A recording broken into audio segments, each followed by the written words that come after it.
Hello, everybody. Welcome to episode 7 of the Wild Doggies Fan podcast. If you're new here, please like the video, comment, subscribe, and stay tuned for all future videos. Also, please follow me on Instagram at the Wild Doggies Fans. Okay, everybody, today is going to be a big episode. But before we get into it, I think I need to address the elephant in the room.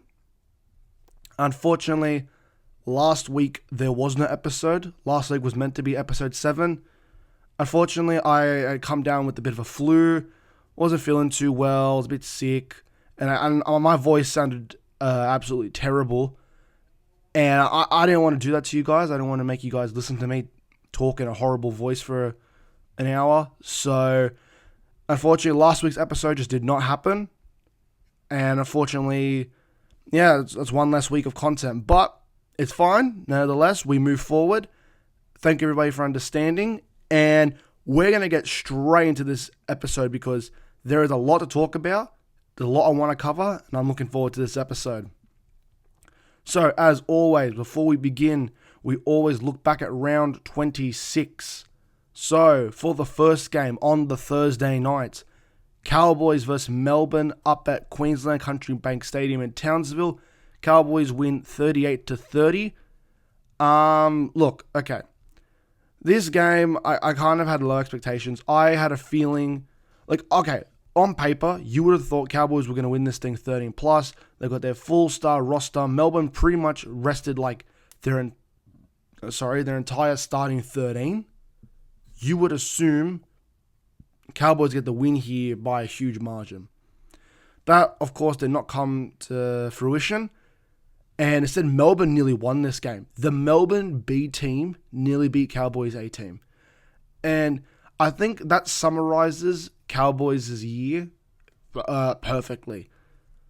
They'll either be the greatest attacking team in the comp and put 40 points consistently, or they'll concede 30 points to teams that they shouldn't be conceding to. They'll beat teams like the Raiders. Who else did they beat recently? I know they beat Raiders, and I think they beat back in round 20. I'm blanking now. Oh yeah, they had the bye last week. Then they got pumped by. No, they pumped Raiders, and then they got pumped by Broncos. And the week before they had a big win. Yeah, they beat the Tigers, but you see what I'm trying to get at? Cowboys will beat the medium teams. And the easy teams they'll lose to, or they'll just win. It's really strange for the Cowboys this year. Again, I can't see them going far in the finals this year. We'll get into that a bit later. But in terms of Cowboys, there's so much I can talk about with the Cowboys. They're in a bit of a mess at the moment. I think recently James Maloney just got sacked as their coach. It's an absolute disaster at the moment up there. Yes, they're in the top 8, but man, they once spent 5 weeks consistently losing. So I know they've had a bit of a 50-50 year. As for Melbourne, there's not much I can comment on because, again, it was literally their B team. They literally rested 90% of their squad was rested. So, congratulations to all the debutants making their debut. I think just the big standouts was Munster and Wishart. Those two were just absolutely phenomenal, as per usual. But, yeah, there's not much else to talk about that game. Moving on to the Friday night game, the first one. Unfortunately, the Bulldogs were defeated for the first time at home this year. They lost to Manly 34-22. The first time we've also conceded 30 or more points in a singular game. Alright. This is the first time I've had to cover a loss on the podcast. And it fucking sucks. I hate losing. Doesn't matter where or when. Losing is the fucking worst. I hate it. And I sat in the kennel. I had such high hopes for this game. And yeah, unfortunately, the boys were just not on. They were off. They seemed a little, maybe not cocky, but a little bit confident, maybe too confident. Obviously, as you know, I always dive deeper into Bulldogs games, so I won't say too much about this game now. Manly clearly the better team. They're coming off an embarrassing loss. It was a loss we needed. Again, I said I let my thoughts and opinions speak for themselves out on my Instagram at the Wild Doggies Fan, and yeah, wasn't pretty, but there is a lot more I want to cover. We'll get into that on my match deep dive. So we'll move on to the next game. Panthers versus Rabbitohs up at Penrith Park. Panthers get the win 34-12. This was, obviously most games after a Doggies game I don't end up watching or seeing much of because I'm either, traveling back or I'm, still kind of in the moment of the game still. I caught bits and pieces of this game. I saw the highlights. It's what you expected. Souths, they've put the towel up. They're done for the year. Panthers, they need an immediate bounce back after back-to-back losses for the first time in a few years. It's what you expected. It's a Panthers domination. We'll move on to a few more interesting games. Super Saturday in round 26 was one of the best Super Saturdays we've seen in a long time. The first game, Saturday 3 o'clock, Eels vs Dragons at CommBank Stadium. Parramatta get the win 44-40. When there was 10 minutes to go, it was 44-12. We'll cover each half, and then we'll talk about each team's embarrassing performances, but neither team played good or played well. Probably the best way I can describe it. The first half, Parramatta were absolutely dominant. To be fair, Dragons didn't make it easy for themselves. Ravalawa had one of the worst games I've ever seen from a player. I'm sorry, but that was an absolutely pathetic performance from him. Consistently knocking on the ball, stupid penalties, stupid errors. He was just in all sorts. He was an absolute mess. He went from one of the best wingers in the comp to probably one of the worst. That was a shit performance. They were playing terrible. The whole team was bad, but he was the key standout in how fucking terrible they were playing. And then in the second half, as per usual these last couple of weeks, Parramatta just they slack off. They don't click and they just fall out of place. This happened a couple of weeks, and the last couple of times it's resulted in a loss. Luckily not luckily, but they done enough this time to secure the win. But still, when you're up 44-12 with 10 minutes to go, you then concede 5 tries in 10 minutes, and you nearly threw away the game. What? Dragons had everything to play for in this game. Because if Dragons win this game, they're in 8th place, and all they have to do is beat the Raiders, and boom, they're off to finals. This game was an absolute must for them. Instead, they've now made it that the only way they're going to make the 8 now is if Knights and Dolphins draw, which I don't think will happen. So Dragons have thrown away the top 8 this year, which is, you kind of expect that. I don't think Dragons deserve to be 8th. They've been one of the most inconsistent teams this whole year. 1 week they'll put on a big score line, they'll win well, but the next week they'll get pumped. It makes no sense, but that's the best way to summarize Dragons this year. They have not been good, but at the same time they've had good moments. And as for Parramatta, again, they're fighting for the wooden spoon this week. So there's not much else really about Parramatta. They've had one of their worst years in a long time. Again, they were a grand finalist 2 years ago. Now this year they're potentially playing for a wooden spoon. So not much else about Parramatta. Both teams have not been good this year, and it was just a weird game. It's also, fun fact, everyone knows this fact by now, but this loss for the Dragons, this is now the biggest loss a team has ever had in history. Or, find a better way to explain it, it's the most amount of points a team has scored in a game and still lost. A team putting 40 points, that means normally you've won the game over. But it was just a really weird game for the Dragons. Now we'll move on to what was, in my opinion, the greatest win Dolphins have ever had in their club's history so far in their first 2 years. Dolphins get the win over the Broncos, 40-6. I originally tipped the Broncos, and going into this game, I was a bit hesitant. I was thinking, maybe I'll tip Dolphins, but I thought, no, Broncos have a lot more to play for. Dolphins have been shocking lately. Kevin Walsh just put out that big speech about there are no ifs or buts. We're playing finals. So I got a little too cocky with the Broncos. And what we saw unfold was one of the most pathetic performances from the Broncos and one of the most brilliant performances from the Dolphins, and what was one of Wayne Bennett's biggest genius masterclass performances as a coach. Like, you look at that final team list going into this game, they shifted Averillo to 5'8". They put a bunch of their starting forwards out on the bench. Look, I'm going to go through their team list now, because what all the changes he made were magnificent. He put Trey Fuller at fullback. He moved a Hammer into the centers. He put Averillo at 5'8". He put Sean O'Sullivan, who was the original 5'8", at halfback. He put Pangai Jr. back in the starting prop side. He had Lachlan Hubner at lock. He had Katoa on the bench. He had Kenneth Bromwich on the bench. He had Ray Stone. He had Jeremy Marshall King on the bench. He had pretty much most of these players were originally starting players. They're out on the bench. And, you know, all these huge changes, you're thinking, what is Bennett doing? Whatever he did, it fucking worked. Like, this is Wayne Bennett masterclass at its absolute finest. Like, you have a look at this, and Bennett had the chance to ruin his former club's season. Well, not his most recent club, but like his starting club, the club he had the most success with. Again, him at that club was the Broncos' peak. When Wayne Bennett was at the Broncos running the show, that was the Broncos at their peak. And of course, he then he left the club in, I believe, 2008. And then when he came back in like 2019, I want to say. No.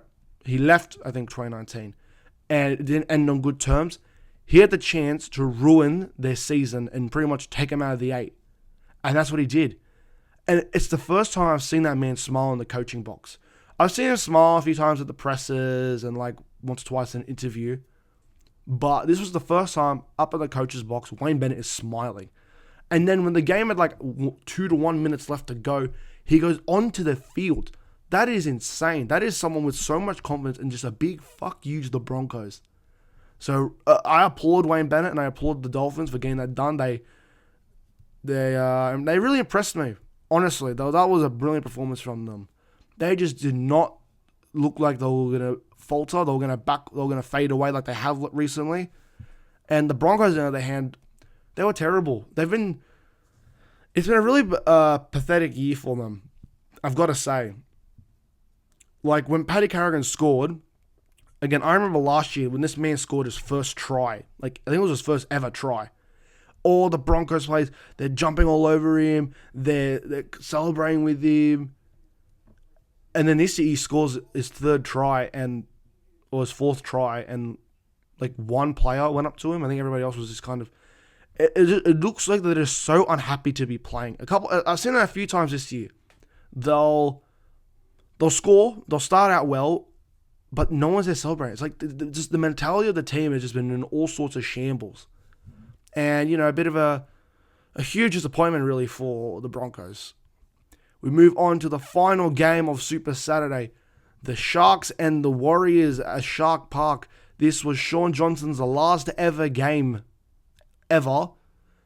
Warriors get the win 30-28 in what could only be described as the perfect fairy tale ending for Sean Johnson. This was if someone wrote a freaking script. Like, this whole game could have been made into a fucking movie. Like, first half, Sharks are absolutely dominant. They're putting a number on the Warriors. 22-4 at halftime. You think, okay, that's it. Warriors are going to lose. SJ is going to end on a bit of a sour note. But he didn't let that happen. Just the mentality of the team coming in that second half, they had a huge momentum shifter. They had some sin bins. They had so much go for them. And then when they're up, I think, what was it, like 26? Yeah, 26 to 22. Sharks then score a try, which then puts them back in front. And there's like 10 seconds to go. You're thinking, okay, that's it. Game over. Unfortunately, Warriors just could not get the job done. Then Sean Johnson does that pass. And then Zalesniak goes over for his hat trick. and you just got to stand up and applaud them. I was sitting on my couch at home, still a bit sick. I was probably one of my worst days on the Saturday when I was really sick. I just look at the screen and I stood up and I applauded him. Like, that is such a beautiful ending for Sean Johnson's career. Would I have liked if he had scored maybe the game-winning try instead of the pass? Sure. But I think it's actually a little more symbolic that he does the pass. It's like him passing the torch to the next generation of Warriors players. Him passing that ball to Zalesniak is like, here you go. It's your turn now to take the spotlight, not me. And that was absolutely beautiful ending. You know, I've always been a big fan of Sean Johnson, and I think he's one of the best players we've seen in the modern era. One of the most influential at the bare minimum. And yeah, I think that was a beautiful, beautiful send-off. As for the Sharks, they look hopeless. I really have no confidence in the Sharks. I do not think they're a top 4 team. And I reckon come finals, they're going to go bang, bang first 2 weeks and they're out. Like, they are just not... I know, yes, they've had some big scores this year. They've done well. But I just don't see it. I think... I used to be a big fan of the Sharks. But then going into this year, they've been kind of... They started out really well. And then they've just been big disappointments. And I just lost faith in them. And I don't see them doing well. Not much was really about the Sharks. We'll move on to the Sunday ticket. Newcastle and the Titans up at McDonald Jones Stadium.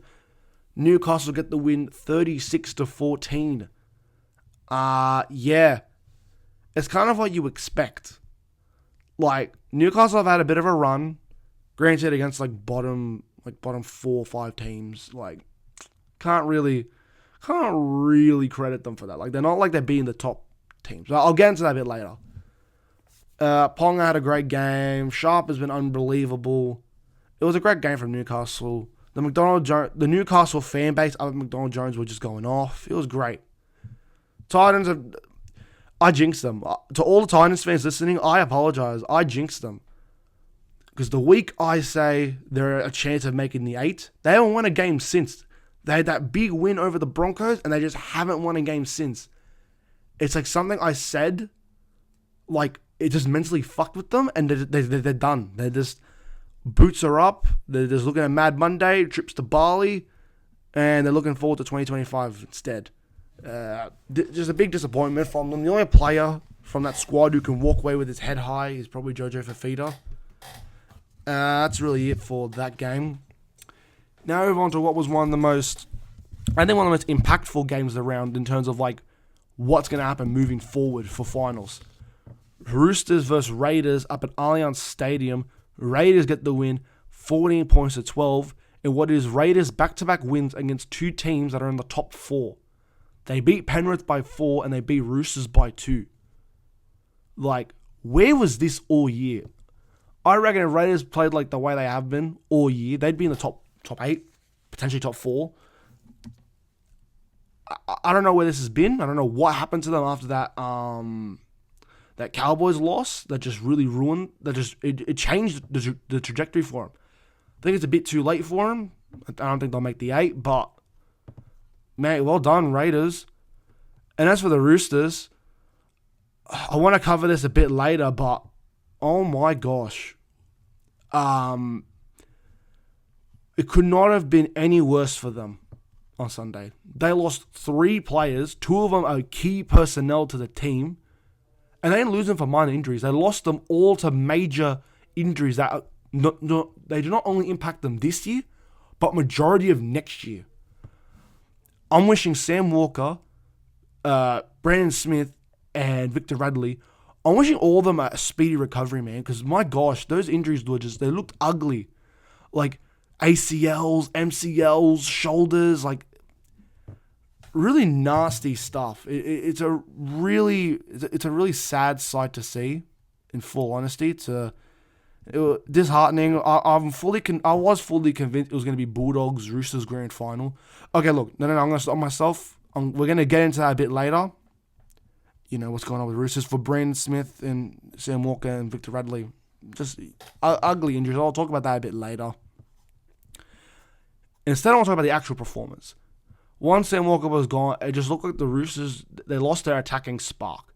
They didn't know what they were doing. They looked lost. They had so much ball percentage. Like, they were just constantly, I think majority of that second half, they were just down Raiders, and Raiders kept turning them away, blocking them, fending them, just not laying them through. And then in literally the last dying seconds of the game, Kiri puts in this kick and Tupou's there right there to score. But then Kiri misses the kick, and just, again, it's not his fault. He's not there like the main goal kicker. He's like third or fourth pick, really. But they lost everybody else for injury. So I'm actually quite a big fan of Kiri. I think he's a great player, and I think he's retiring this year, so wishing him all the best for retirement. Raiders they were fantastic. They were great defensively. Attacking wise, how you going? But defensively, man, they were outstanding. And that is my round 26 review. Now we're going to move on to my Bulldogs versus Manly match deep dive. Okay, so Friday night, 6 o'clock, Dogs versus Manly in what was the biggest Friday night 6 o'clock crowd that has ever been recorded. Over 35,000 people turned up at this game, me included, right there in the heart of the kennel. The build-up to this game was just absolutely intense. And then, right when the Dogs walked out, the stadium just erupted. Then in the first couple of minutes, Minor goes over for a try, and it's just, that set such a great starting tone. But then it all just went downhill from there. Manly's attack cracked our defense. It didn't look like the Bulldogs that we've seen over the last couple of months. It looked like the Bulldogs of, I'd say, last year. We conceded so many simple tries. A few of them were a bit flukish, like Saab's one, I believe he knocked it on, but whatever. It was right in front of me. I could tell he was right in front of me. I saw him drop the fucking ball, but whatever. Sutton was at the bunker and Clown's on the field, but that's another topic I'll get into a bit later. Man, a lot of things I want to get into later, but anyway. And then the second one, Tommy's one, that was off some freaking luck. Like, that pass, 99% of the time does not work. And then Luke Brooks kicking the ball like it's a soccer ball was ridiculous. And then I'm thinking that third try, I think it was Hopewadi's one. That's just what happens with was that on Fox's side? No, it wasn't. It just looked like a defensive lap. But then Carl Lorna's one, just a bit before halftime. That was a forward pass. Like, that was so obviously forward. How the fuck did no one call it? Like, I'm sorry, but like, seriously, that pissed me off. I hate when there's the most blatant forward passes and no one calls them. Also, Adakar scored in that first half as well. That was a great try. Got very nervous when I saw him on the ground in pain. Like, oh, fuck, we're going to lose to Fox as well. We've already lost Crichton for a week. I don't want to lose Fox right before final, especially with Wilson out as well.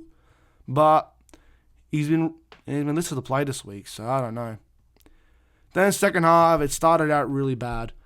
On that, I believe it's on that, I think on the side where Fox was? No, I think the other side. Hopewadi and Gara go over to score. And that was it. It was 34-12. That was brutal. I remember when the kick went over and it was 30-12, I was just gutted. Like, the first time ever we've conceded 30. I didn't even care about the loss. I was like, oh my God, we've conceded 30.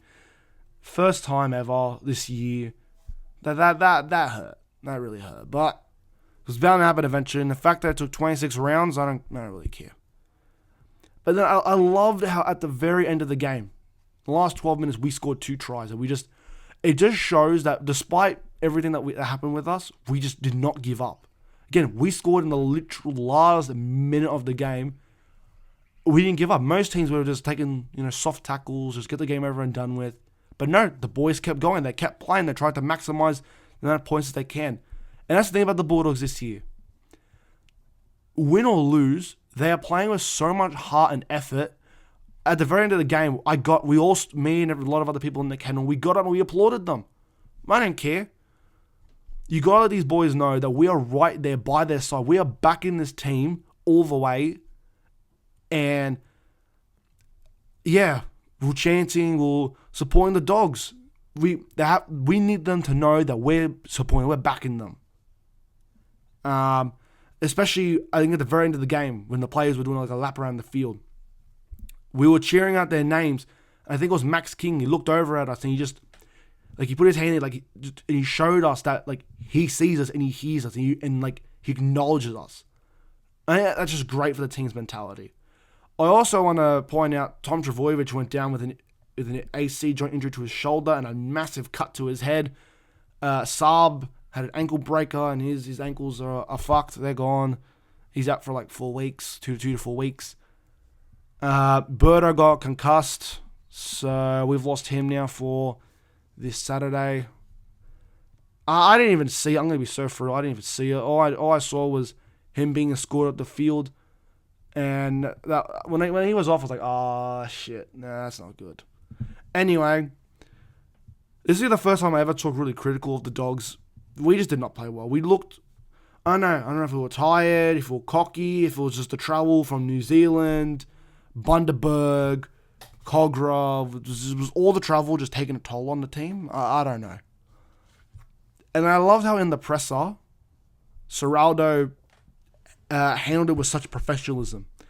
He didn't sit there and like blame the refs. He didn't blame the team, the other players in the other team. He sat there and he was critical of the Dogs. And he said it himself, it was the first time this year he's been disappointed with our defensive effort. But then he also noted how it was a quick fix. All the little things that we did wrong, they're quick fixes. And I think that's such a good sign of how the Dogs are going in the right direction under Seraldo. So that's really it. My standout moments of the match would probably be the first and last tries from the Dogs. Both the Marnie tries were really good.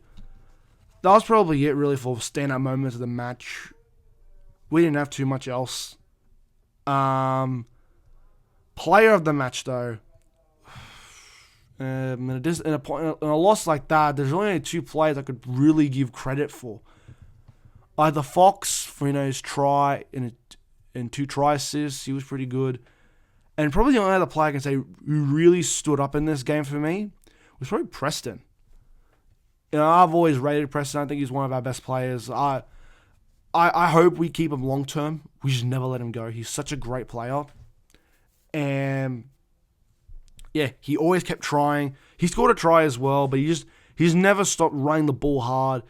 And I think he's in for a big game this week. But we'll get into that a bit later as well. So that's it for the Bulldogs versus Manly match deep dive. Now, my round 26 player of the round. We'll do the awards now. So player of the round, I'm going to give it to Herbie Farnworth. Actually, no. Sorry.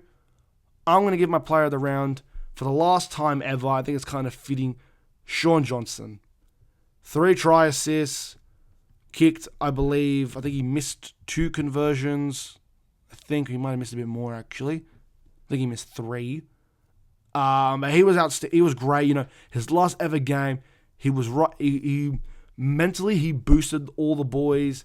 He got them up for this game. He, it was his game. It was his final game, and he made an effort out of it. And I think it's fitting against his old club. So yeah, my player of the round, Sean Johnson, for the last time ever. Enjoy retirement, SJ. Absolute legend. Team of the round, I'm giving it to the Dolphins. They were outstanding. Like, that was such a great performance from them. Especially after the week prior, getting absolutely thumped by Melbourne.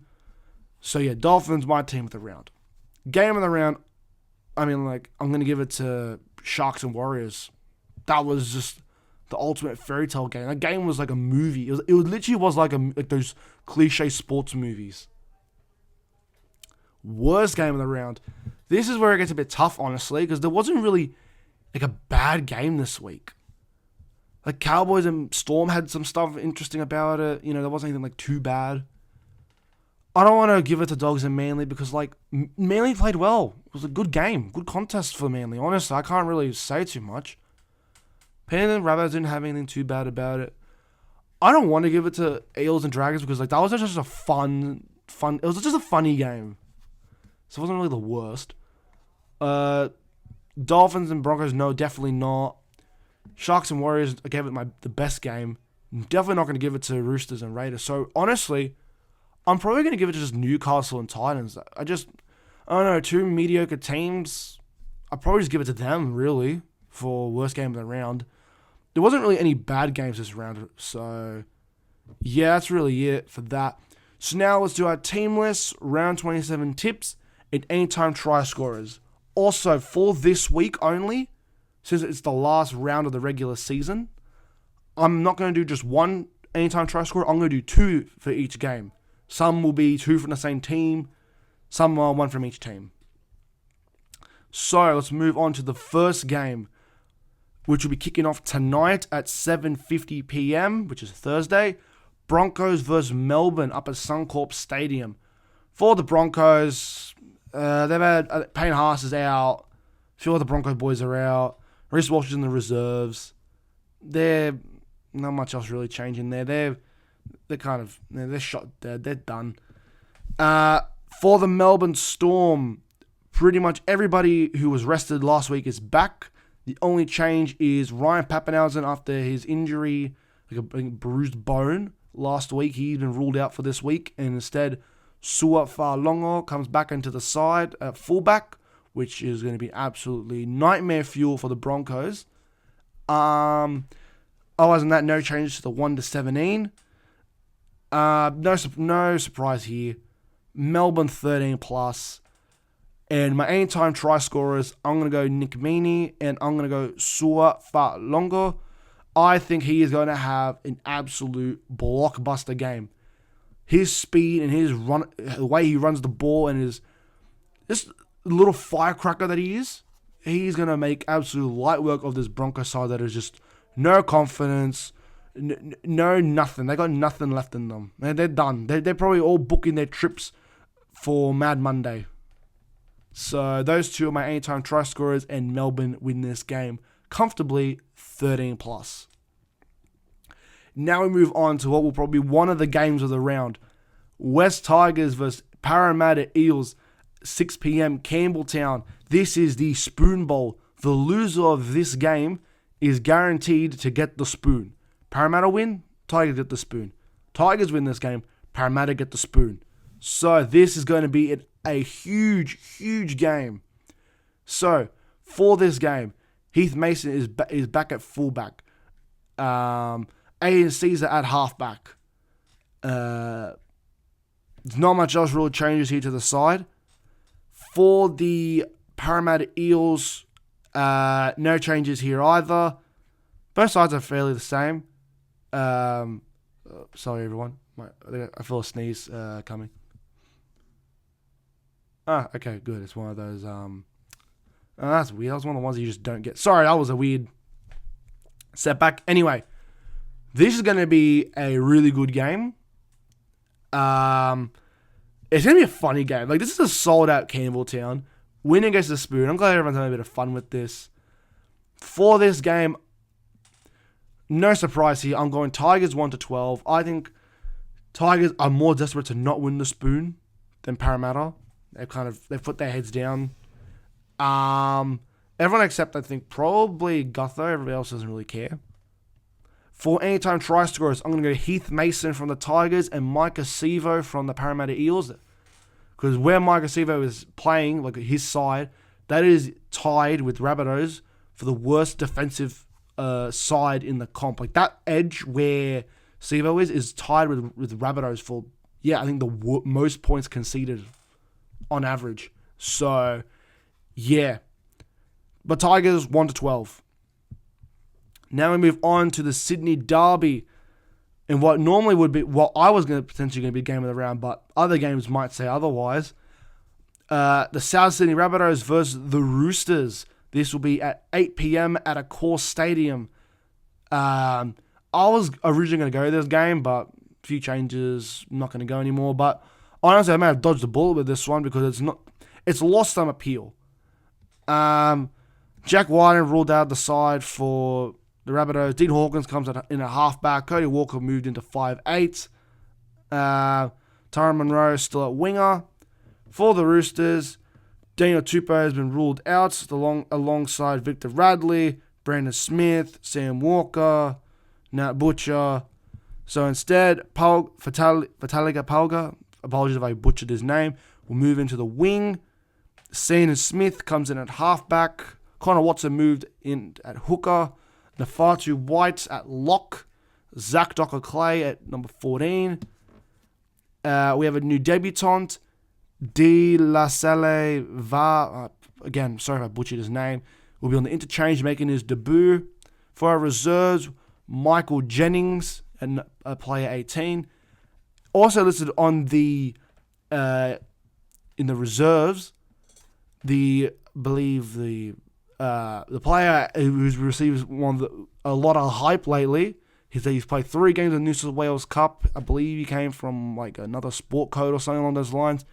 Mark Nawa Quanita Waze. Again, everyone is talking about how like insane that last name is.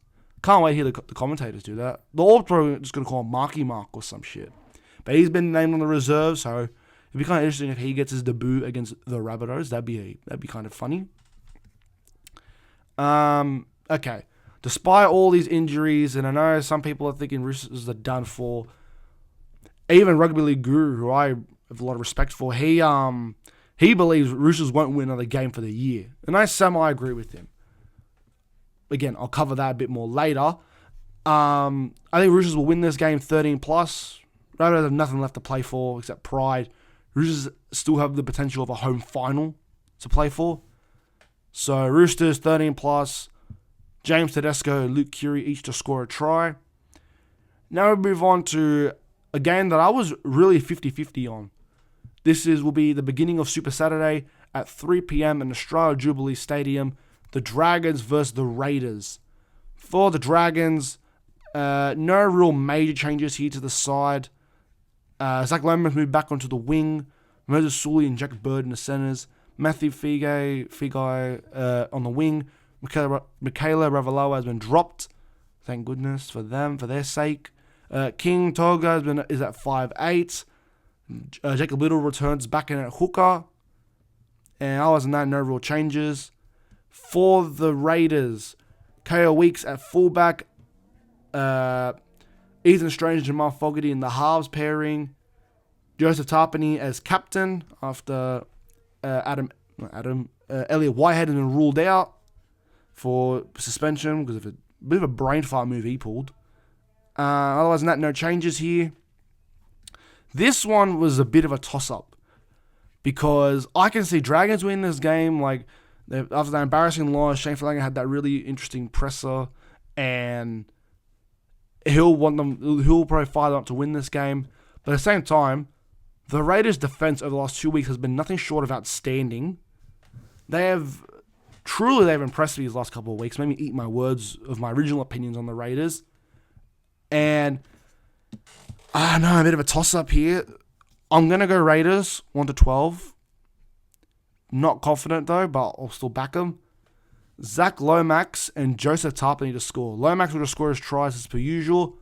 But Joseph Tarpany will go for his very first try this year. He hasn't scored yet this year. So I'll put him down for a try just to see what happens. Now we move on to the 5:30 game.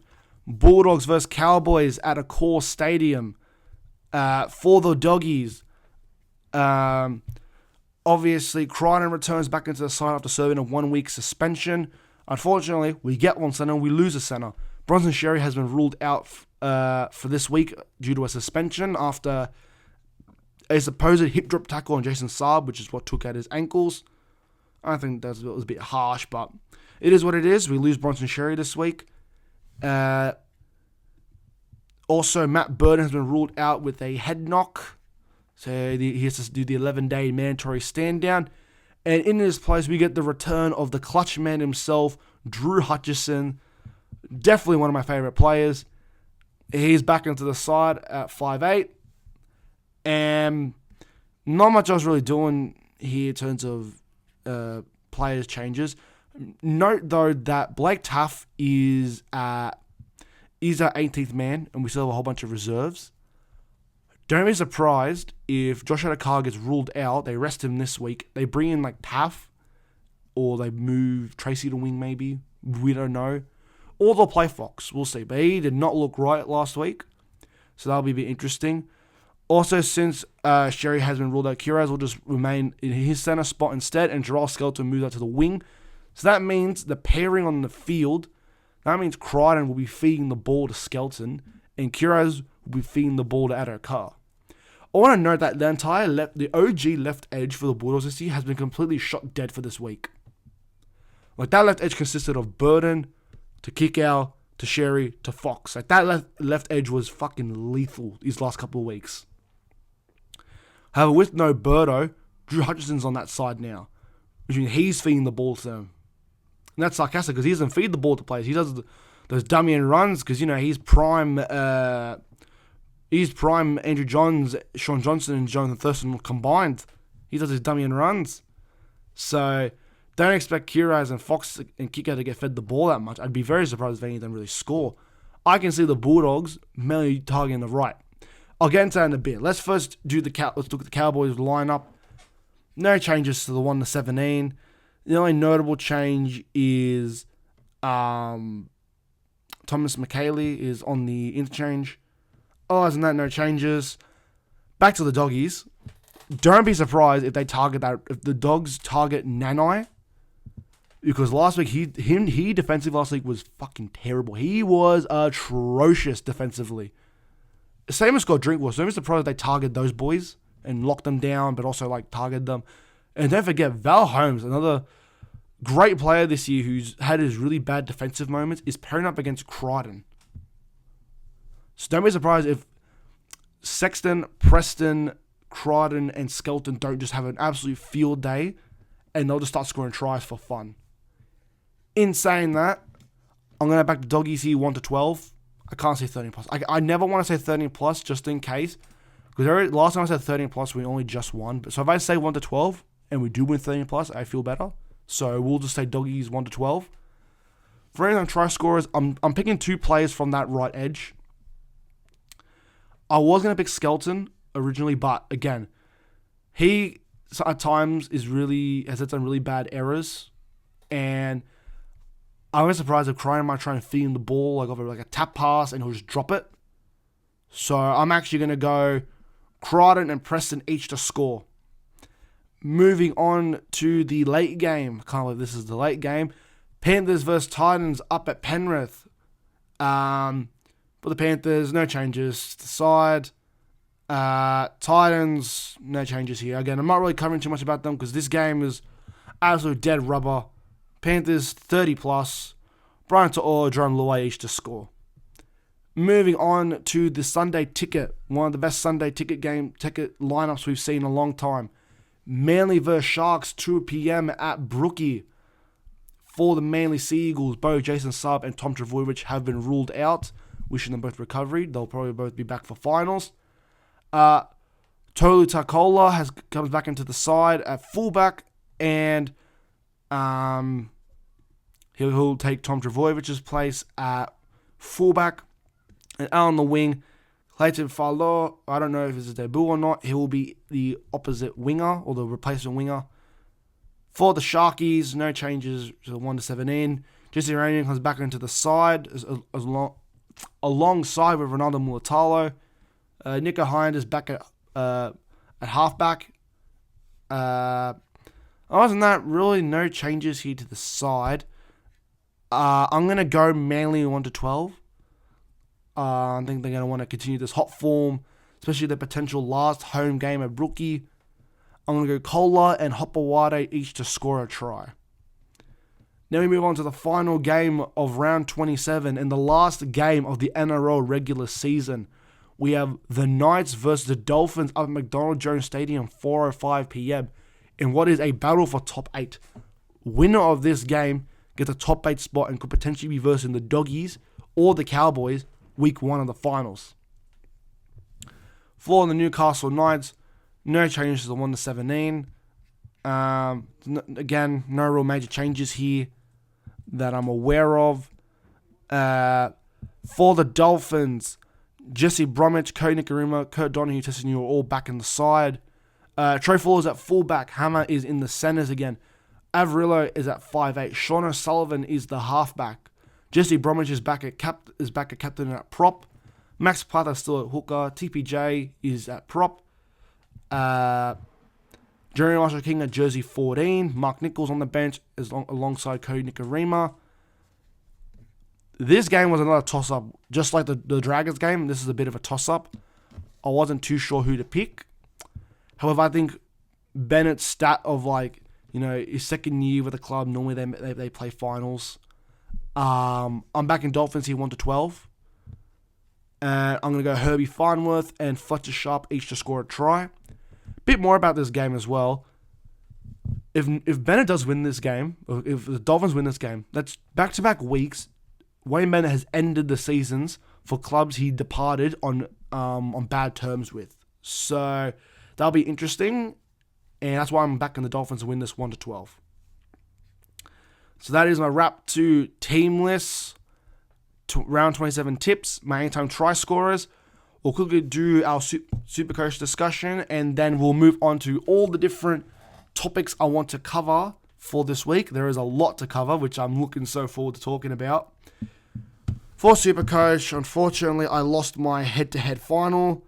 That was a bit of a disappointment, but that's what I get for getting some poor results and a poor gamble choice in putting Dylan Edwards at fullback and trading John Travojevic for him. And that was my last trade, so I have no more trades left to use.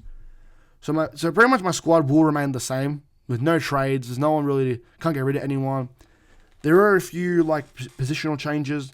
Obviously with Birdo not playing, he's just on my bench. Kiri will move into my starting 5'8". Jerome Hughes will be my starting halfback. Drum Luai out on the reserves. TPJ will come back into starting second rowers. Since Warriors are on the bye, AFB will go back into the bench. Will not be playing.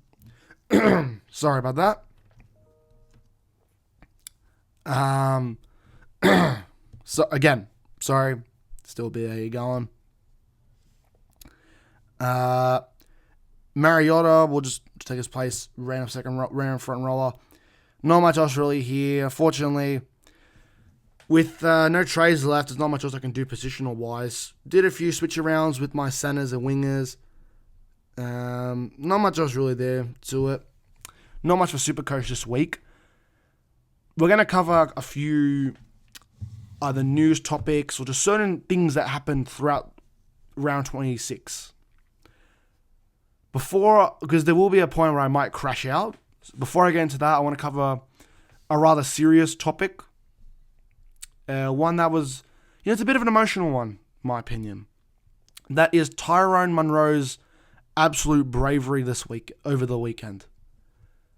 Going into this game against Penrith, he lost both his mother and his uncle. And he had the chance to step down and not play this week. But he donned the jersey. He went out there and he had an incredible... He was the absolute standout for the Rabbitohs. There's a reason why I didn't want to talk about him when I first covered the game. Because I wanted to save everything I had to say about him now. He's 19. He's only a year older than me. And I checked his birthday. We're like 11 months apart. And this guy, he's like a kid. He's still a kid. He lost his mother and his uncle. Yeah, he went out there and he played. When he ran that intercept run and just outran everyone by a mile, I could just feel the emotions. It was such a beautiful moment, and the absolute respect and camaraderie among the players. Like Brian To'o having on his forearm written Tyrone Munro's his mum's name. Like that's just a beautiful act of sportsmanship and camaraderie and solidarity. And I think the way the entire NRL community has handled this matter has been beautiful, and I think we need to applaud that. A huge applause to Tyrone for actually playing the game. Like to be going through such a huge loss like that at such a young age is just, it's heartbreaking, man. And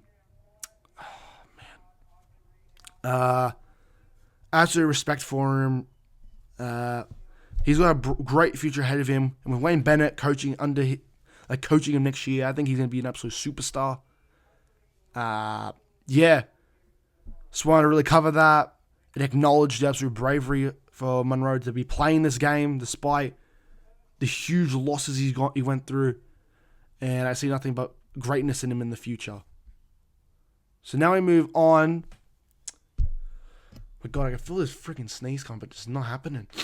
Oh my God. Oh, sorry about that. Alright, so now we're going to move on to the reffing inconsistencies and them being too involved in 2024. Okay, I'm gonna try and talk about this without being the typical Lebo, the typical Doggies fan that wants to blame the ref for everything. But at the same time, it's not just me with these complaints. It is majority of the community complaining about this issue. The game has become so over the top and complicated that these refs, the rules for the refs has become so muddled that every time a game is played, the rules are always slightly adjusted in terms of how the ref perceives the rules. Like there was that whole blocker incident with the Sharks and Newcastle a few weeks back. There was the reffing on the Friday night game against Penrith and Rabbitohs, where literally I think every couple of minutes there'd be a penalty blown, and you know it slowed the game down. But that's not what I want to talk about. I want to talk about some of the refs. Oh, you know what? Fuck it, I'll say their names. Ashley Klein and Jared Sutton completely ruining games and making it all about themselves. There are some refs, if I say their names, you're not going to know who they are or what they look like. That's a good ref. If you don't recognize a ref by voice or by face or name, that means the ref is not getting involved in the game. They're doing their freaking job right. But if I say Sutton or Klein, everyone knows what they look like because they make all the games about them. They every time they get a chance to make the game about themselves by blowing a penalty, sin-beating someone, saying them off. It's ridiculous. First, I want to talk about Klein. He reffed our game on Friday night. What an absolute fucking shocker of a refereeing performance. Like, what was some of the calls he was making? Like, I couldn't believe it. Well, okay. The first one is that forward pass. That is blaming the touch judges and him for that. That was a forward pass all day, any day. How did no one call that? If I myself, who was sitting, I was seeing my own bare naked eyes and I could still call it a forward pass. Yet all the cameras and all the constant people who are literally paid and are professional enough to be making these calls, they can't see it. Like, that is ridiculous. I'm sorry, but that is an absolute joke. I also want to talk about the two professional fouls that he missed. Okay, the first one. Tom Trbojevic trips over Reid Marnie in a try-scoring effort. Like, the start of scoring a try. Like, huh? How was that not a sin? That is a professional foul. He should have been on report, gone in the bin. And to make matters worse, if that was the case and he did get sin-binned, in that next play, we get the ball, Skelton goes to score and is stopped because who's there to stop him? Trbojevic. So if Klein and Sutton, who was by the way, Sutton was our bunker ref. Like, I can't believe that the two worst refs in the comp were our main on-field ref and our bunker ref for this game. I talk about the ref, the NRL system, completely fucking over the Bulldogs, all because last week against the Warriors, we had one controversial call with Crichton not going to the bin. That gave the NRL the excuse to completely rip off the Dogs and justify completely screwing us over to make things balanced and even. Like, get the fuck out of here. Again, I think this is the episode I've sworn the most because it completely pisses me off, this reffing situation. The other professional foul that was missed. How about the fact that Luke Brooks flips Jacob Preston onto his head directly in front of us? I literally saw it right in front of me. I see Preston's head hit the floor. Nothing. Not a sin bin. Not a report. Nothing. And, like, what? Like, come on. Get out of here with that. Like, that is a joke. And then, this part will make me crash out the most. Kick-out's try that got disallowed. I swear, Kiko could have had 3 additional tries this year, but he keeps getting ruled out for bullshit reasons. The first one was ruled out against the Sharks game when the ref collided with the player, and that was deemed that because of the ref's mistake, Kiko's try got taken away from him. And then in round 4 against the Rabbitohs, with surprise, Jared Sutton's the ref. Kiko goes over to score, but he rules back an obstruction where a player got knocked several feet away and he had no chance of making a touch on Kiko. And then on Friday, the score is 24-12. Bulldogs score first in the second half. That's 18-12. That takes the pressure, alleviates the pressure. It shifts the momentum. And it's a great way to boost the morality of the team. But no. Sutton up in the bunker, doing fuck all, makes a call to Klein to go back and check the try. And Sherry, slightly, it was, I swear it was the slightest touch. Oh, and then Ola Kawatu, magically, a guy who's nearly double the size of Sherry, he slightly touched me. I'm going to fall on the floor and I can't tackle Kikau, and oh my god, take the try away. And boom, we lose the try. Manly get the ball back. Cherry then kicks a 40-20. Cherry Evans kicks a 40-20. And then Hopewadi goes over to score. Then Garrick scores, and then that's game. Thank you, Klein. Thank you, Sutton. Fuck you both. I'm sorry, I'm crashing out because it just absolutely, it infuriates me. This infuriates me. I hate bad reffing. And also, to make matters worse, Doggies fans, look away because the ref for the Doggies and Cowboys game this Saturday, an absolute must-win for the Bulldogs. Jared Sutton is our main ref. So you best believe if that man does anything to fuck over the Bulldogs, I'm going to be swearing till my lungs stop breathing. I'm going to be losing my shit because I hate bad reffing and I hate to blame the refs, but my God, both these refs completely... They played, okay, look, I'm going to take a step back. We can all agree, Bulldogs did not play well. I cannot singularly blame the refs. We were bad as well. It shouldn't come to us having to just blame the refs. But my God, they made some atrocious calls on Friday night. It was absolutely terrible. And I can't believe they're both allowed to legally ref. And I can't believe we've made the appeal, keep Sutton in particular out of our games. Last time he was our ref for the Cowboys game was when Hayward had that try disallowed, and that cost us the game. And why would I not be surprised if that happens again? Like, it's so frustrating, and it makes my blood boil. But here we are. All right, I've done my crash out on the ref inconsistency in certain refs. I haven't wanted to do that for ages.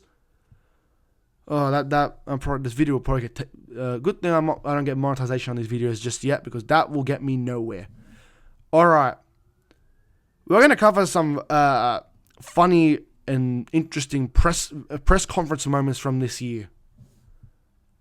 The first one I want to cover is, first of all, in Shaun Johnson's final game. That was a brilliant final game for Shaun Johnson. I've said that already, but I just want to keep reiterating how good that was. Fairy tale finish. But it was what happened in the press conference. I think the press conference was about 14 minutes long, and it was Shaun Johnson's first ever press conference, which is mind-boggling to me. And that was probably, in my opinion, one of the most wholesome, lighthearted, and entertaining, most importantly, post-game press conferences I've ever listened to. Like, he was funny. He spoke about the game with so much IQ and intelligence, and he spoke about the game with so much confidence. Like, you can tell this guy is an experienced player. He spoke about the game so well. He described the final moments like it was a movie. It was brilliant. I was laughing. I was enjoying the laid back attitude of him.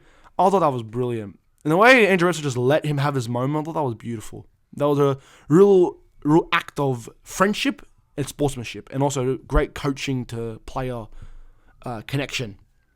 That was probably the most lighthearted thing to cover in terms of the press conference moments.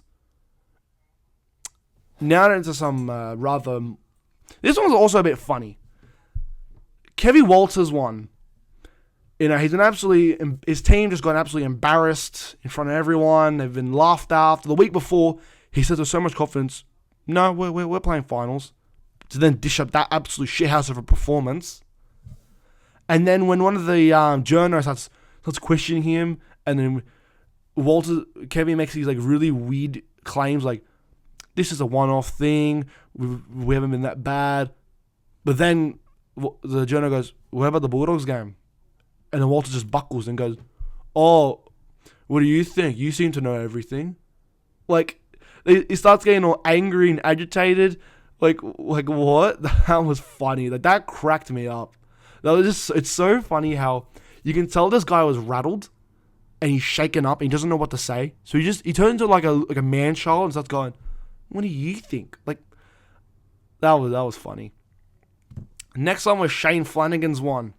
This one wasn't a funny one, but it was more of a a true sign that the Dragons, they've had a weird, odd year, but they're going in the right direction. The way Shane Flanagan was just absolutely gutted by this loss, like, he was pissed off. He did not seem happy at all. Like, there was nothing on his face that he was happy. Like, that, the press conference lasted 2 minutes and 52 seconds. This guy came in, threw some insults and talked about how bad they played, then got up and said, frankly, I don't want to do this anymore, and he got up and he walked away. Like, he's clearly a coach with so much frustration, because again, how can you be happy with that performance? You play absolutely terrible, your season's on the line, and then you think it's because you had that 10 minutes of absolute brilliance that you played well. No, you didn't. This team, they did not play well, and the way he handled that was it's a sign of a coach that cares so much about his team, and that next year and onwards, they're heading in the right direction. Last one I want to cover in terms of the press conference moments, the Elliott Whitehead and Trent Robinson arguments. It was just it was really funny. Well, not really funny. This one was probably the most serious one out of all of them. Obviously, during the game, Elliott Whitehead did a hip drop tackle on Brandon Smith, which then took him out of the game. He did his ACL, MCL. That's ruined his year for him. It was next year and a half, I'd say. It's been an absolute disaster. But after the game, he goes up to apologize. And Trent Robinson apparently gave him an earful. And then I got so offended by that, he took it to the press conference room and decided to openly talk about it and saying that he thought it was unprofessional and that it was over the top, which then forced Trent Robinson to have to explain his side. And what did Elliott Whitehead think was going to happen? Look, I get it. Sorry. Huge respect for Whitehead for knowing what he did was wrong. And it was a freak accident, but he went up to apologize, and that was it's a real man thing to do. Apologize and admit you were wrong. But you got to think, in Robbo's head, he's probably got 10,000 thoughts. He's thinking about next week, finals, what's going to happen with his season, what's going on with his players. He's supposed to be thinking about the game itself, the fact they lost. His head was not in the right space. You can't blame him for being angry, not as calm and polite about it. So this one's rather 50-50. Some people say Robbo was in the right. Some saying Robbo needs to relax. Some saying Whitehead needs to fuck off. Some are saying Whitehead is a grub. Me personally, I think Whitehead's a bit of a grub. However, I respect him for going up to apologize. And I also sometimes understand Robbo being pissed off. The next topic I want to talk about, that's it for all the press conferences this week. Probably the most interesting weekend of press conferences. The next one I want to talk about, are the Roosters finished for the year? Obviously, over the weekend, Sam Walker and Brandon Smith both did their ACLs, and Brandon also did his MCL, I believe. And then Victor Radley did his shoulder. Absolute nightmare. I feel like that could not have been any worse for the Roosters. I feel so bad for them, especially after the year they've had. They've been playing so well this year, and to see potentially their season crumbling down that brief moment, all the air was just taken out of them. It's a bit heartbreaking. It's a bit sad, and I do think they're done. I think they'll beat Rabbitohs this week. They'll be versing Penrith week 1 of the finals. And either way, Cleary or no Cleary, Panthers will win. They'll want to lock up that win. So that means they'll get another home final week 3 and a prelim. That's what Panthers will want. Which will then force the Roosters next week to verse the winner between 6th and 7th. And if all things go according to hopefully my plan, it will be the winner between Cowboys and Manly, which will be Manly. And they'll be Manly and Roosters, and Manly will win that because Manly will just outplay them in terms of like the way that... Again, I could be saying all this when the Roosters might make all the way to a grand final. But again, they've got to now rebuild the combination they've been working with all year. Sam Smith hasn't played that much this year. It's so heartbreaking for the Roosters, man. But yeah, I personally think they're done. I think they got one more win in them, and then they'll crash out the first 2 weeks of finals. Same with the Sharks. I reckon they'll crash out too. But anyway, now we'll move on to the second last topic of this week: the Bulldogs finals scenarios. There are 3 possible scenarios for the Bulldogs moving into the next couple of weeks. So, the first one is if they beat the Cowboys this week, they will finish 5th, and they'll guarantee them a home final where they'll be versing either Newcastle or they'll be versing the Dolphins. Now, let's say they lose and Manly do win. Then we, the Doggies, will have to then make the trip to Manly and play Manly and Manly. First week of the finals, that is the absolutely worst case scenario. Oh my God, I am so sorry for that, everybody. The other scenario, if Bulldogs lose and Manly lose, it will be 6th versus 7th, and we'll be versing Manly week 1 of the finals on our home territory. There is also the 1 in a million chance that we beat the Cowboys by like 40, and then Manly beat the Sharks by 30, and then we jump to 4th. But that won't happen. As much as I'd love that to happen, that won't happen. So really, best case scenario for us is winning. And I know it's basic as, but simply put, we just got to win this week. We really cannot drop a game for the rest of the year. Any loss now from here on out is do or die. We beat Cowboys, that's it. Home final, we verse whoever comes in 8th, which will probably be, in my opinion, Dolphins. We verse Dolphins week 1 at home. We'll probably win that. And then we verse Sharks in Shark Park. And I reckon we'll get the win on that one as well. Then we verse Panthers and Penrith. That will be a big, big game. Now, let's say hypothetically we win that. We then will most likely be versing Melbourne at a core stadium. And then we win that, and we win the grand final, we win the comp. All happy days.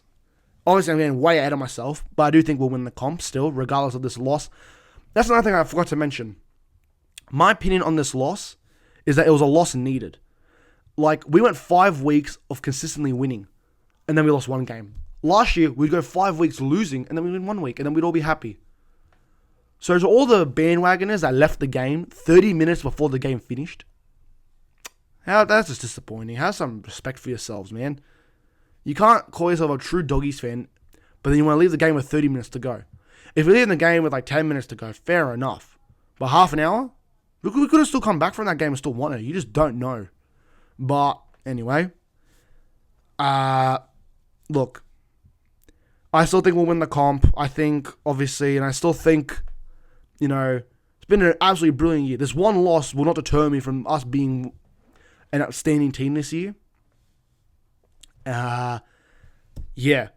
I forgot to address that during my Bulldogs vs Manly match deep dive, but yeah, look, we went 5 wins and then 1 loss. That's not the end of the world.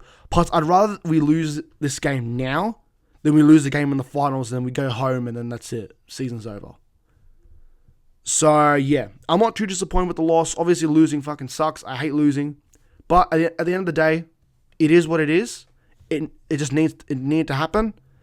And, we move forward from that. We move on to the next week and we don't look back now. We just keep winning. Now, for the last topic of this week, before we wrap up this podcast, why this round 27, might be the round of the year. I want to now quickly cover every game happening this round, like really quickly, and why I think this game has some significance to it. First one, Broncos and Melbourne. It's a bit of an underrated rivalry. It's, Melbourne have that great record over Broncos, so that'll be fun to watch. And then also it's a 2006 Grand Final rematch. So that'll be a great game. Tigers and Eels, it's a spoon bowl. It is a proper spoon bowl. Like, whoever wins that will get the spoon. Especially it's the last round of the year. Like, that could not have been scripted any better. So, especially it's a Friday night, 6 o'clock. Then you got Rabbitohs and Roosters. It's the oldest rivalry in the NRL's history. That will probably be, that's another great game. Then Dragons and Raiders, both teams that are in the middle area of the ladder. They're both fighting for top 8. Dogs and Cowboys, winner of this game gets a home final. It's 5th versus 6th. A lot is riding on this game as well. The only really dead rubber game this week is Panthers and Titans. But then you got Manly and Sharks. Sharks are playing to either keep top 4 or move up. Manly are fighting for home finals, or they're fighting for somewhere like a higher up spot in the 8th. And the Newcastle Dolphins, simpler as this, winner goes 8th. Simple as that. No if maybes. Whoever wins this game will go into the 8 unless they both draw, and then like the winner between Dragons and Raiders goes into the 8. So yeah, literally every game has so much riding on them to happen, and that's why I personally think it's it's hilarious that this is how it's all playing out, and that so much is happening this round. So yeah, in my opinion, this will be one of the greatest rounds in the NRL this year. And I'm looking forward to it. Again, kickoff will be at 7:50 tonight. That is in about 5.5 hours. We'll begin the last round, and then we move on to round 20. No, we're going to move on to the first week of the finals. And Dogs will be playing in the finals for the first time in 8 years, which is absolutely beautiful. Yeah. So I believe that is actually it. I don't think there's much else to cover. I've covered all the news topics, all the different things that happened over the last week in the round of footy. Obviously, round 26 review, the Dogs and Manly match deep dive, all the awards. My tips, team lists, anytime try scorers, super coach, the bravery of Tyrone Munro. Had my little crasher segment over the reffing inconsistency, and God help us all for Sutton being our ref this week. Sean Johnson's final game and how great his first presser was. Kevin Walters' one was hilarious. Elliot Whitehead and Robbo's argument, which has spilt over into the press conference room. Roosters potentially being finished. The Dogs' final scenarios and what needs to happen for us to win. And then why round 27 might be the round of the year. Alright, everybody.